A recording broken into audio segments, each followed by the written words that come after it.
Answers. What those following the Benghazi attack story have been waiting for more than a year may be coming soon. Correspondent Adam Housley reports on the people who felt their story was too important to stay silent.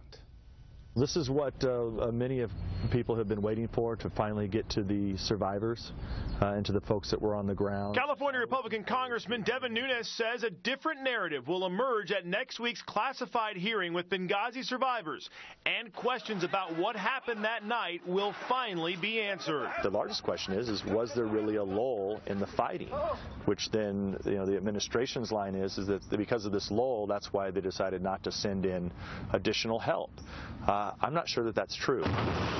Accountability and answers have been missing in the 14 months since the attack that killed a U.S. ambassador and 3 other Americans.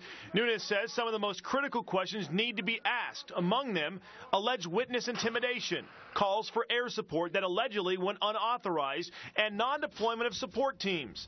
The congressman says he already knows most of the answers and was told he and the committee will get them. Well, it matters because there's 4 dead Americans, and we have a responsibility to their families to get them the answers. Nunes' questions are being handed in a letter to the House John Boehner, and also requests a special independent investigator if next week's answers differ significantly from the Benghazi narrative provided by the State Department and the White House. Sources tell us House leadership is warming to this idea if they don't get their answers.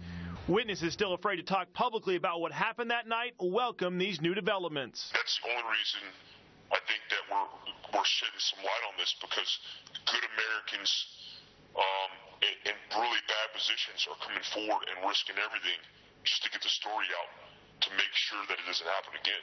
When everything went wrong, nobody knew who was in charge. Nobody knew, hey, who's going to make the decision to do what? The classified hearing comes as lawmakers have been frustrated with access to Benghazi survivors. In this case, the men expected to testify were CIA security operatives, part of 25 people at the annex the night it and the nearby consulate were attacked. Brett? Adam, thank you. We'll follow it all here, and immediately following this show, we'll kick off our Wednesday Special Report Online show. We will explore Adam's report with the panel. Head to our homepage, foxnews.com/special report to log in. We'll talk Benghazi, probably a little health care.